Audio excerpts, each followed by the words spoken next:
can be witnessed from this video, this is how the audience reacts to Irma Potenciano, seemingly unable to contain themselves from bursting in applause, even though it is not yet the end of the piece.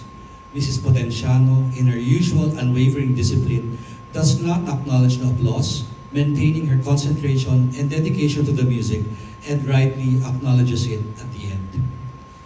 National Artist for Music, Fides Cuyugan Asensio. National Artist for Music, Dr. Ramon Santos. Maria Patricia Brillante Silvestre, PhD, Dean of the UP College of Music. Our director for tonight's show, Dr. Alegria Ferrer. UPSO conductor and our music director when we did Walang Sugat years back, Professor Chino Toledo, Dr. Vern de la Peña, Ma'am Lucy Roque, friends from the Lyric Opera of the Philippines, our MC for tonight, Ms. Rica Nepomuceno, distinguished guests, friends, ladies, and gentlemen, good evening.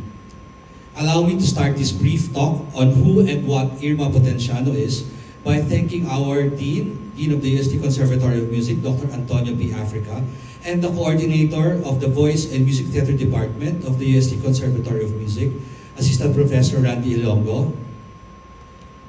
Dito po siya.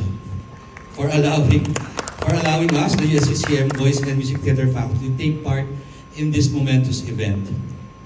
Parker Palmer, in his book, The Courage to Teach, Exploring the Inner Landscape of a Teacher's Life, said, "Good teaching cannot be reduced to technique.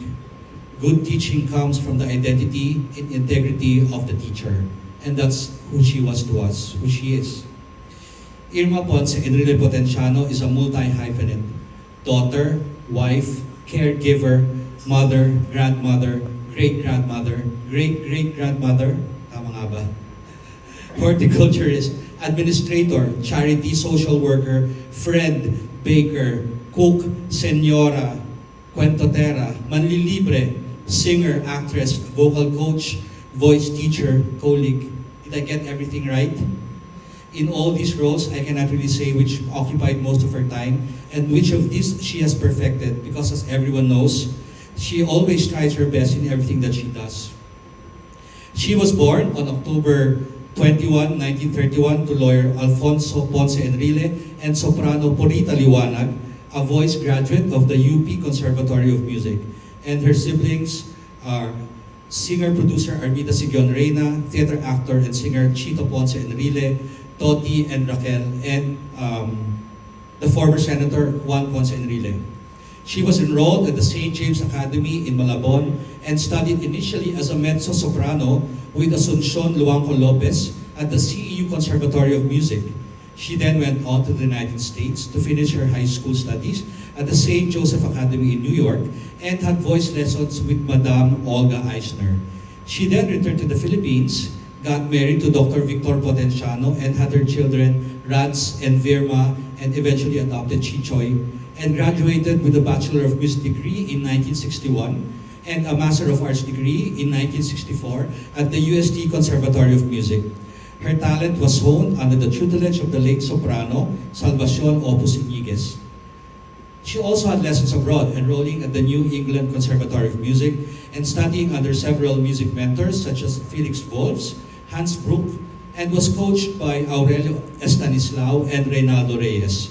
She also studied under national artist Jovita Fuentes, the first national artist for music, and Russian conductor and opera impresario Boris Goldovsky. She also took up ward method at La Consolacion College and Gregorian chant at St. Paul College of Manila. A soloist at 15, the star of 13 full-length opera productions and zarzuelas, the only Filipino to record with the London Philharmonic Orchestra, a pupil of Pavarotti's voice teacher himself, she really is one of the Philippines' best. She excelled in operas and has portrayed the following roles: Carmen in Carmen, Sibyl in Faust, Orlovsky in Die Fledermaus, Sister Constance in Pollack's Dialogues of the Carmelites, Nedda in Leon Cavallo's I Pagliacci, Mimi in La Boheme, Tosca in Tosca, Sarah Van Otten in Lehar's The Merry Widow, Liu in Turandot, and the Countess Almaviva in The Marriage of Figaro. She was Frasquita in the Filipino version of Carmen in 1956 and 1958, and premiered the role of Huli in the 1970 staging of Felipe Padilla de Leon's El Filibusterismo. She also starred in the zarzuelas Mindamora as Doña Concha and Aling Nora, Señora Pilar in Pilipinas circa 1907, Aling Juana in Walang Sugat, and Sa Bunganga ng Pating. She was the Mother Abbess in The Sound of Music in 1980. She gave a lot of concerts and has been soloist of various orchestras here in the Philippines and abroad, notably the London Philharmonic Orchestra and various Romanian orchestras. She was a founding member of the Vocal Ensemble Philippines and concertized throughout the Far East, Canada, United States, and Europe. She also toured with Kayamanging Kaligatan and Hernani Cuenco in the United States. She has been cited as one of the prominent Philippine vocal mentors by national artist Lucrecia Casilag in her published article, Filipino Women in the Arts in the Context of Cultural Development in 1995. So, I was under her tutelage in the 90s. Super taray pa siya noon. And boy, did I get it from her at that time. Halos lahat kami nakatikim po. Who would ever forget her famous lines, oft repeated to numerous shivering with fright students. Open your mouth, buksan mo bibig mo, baka gusto mong pasukan ko ng ruler yan. Thinking back, I always retorted, eto na po yun, wala ma'am, wala na pong ilalakyan. But of course, this was only in my mind. Takot ko lang sumagot sa kanya. But, kidding aside, all the things that she has taught me, not just the technical stuff, has helped us, all of her students, her graduates, and hopefully made us better teachers, better performers, better people. She was the tiger, the original tiger, not the UST tiger, but the original tiger, with the heart of gold. Marami po siyang tinulungan, marami siyang pinagraduate na pinakain niya. Hindi lang pinakain, pinalamon. Years have passed since we graduated, her graduates turned colleagues, but still, we feel the pressure and the pleasure because we are her products, and our maestra was Irma Ponce Enrile Potenciano. Now let us listen to a short excerpt of Ako'y Lubayan from Walang Sugat, where she sang the role of Julia.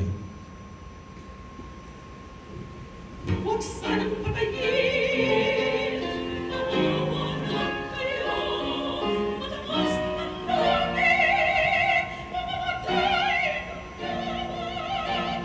Sinasabi ko na ayaw paniwalaan kayong maharap. Nasa tama! Sa lahat ng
Thank you, Dr. Ferrer. And to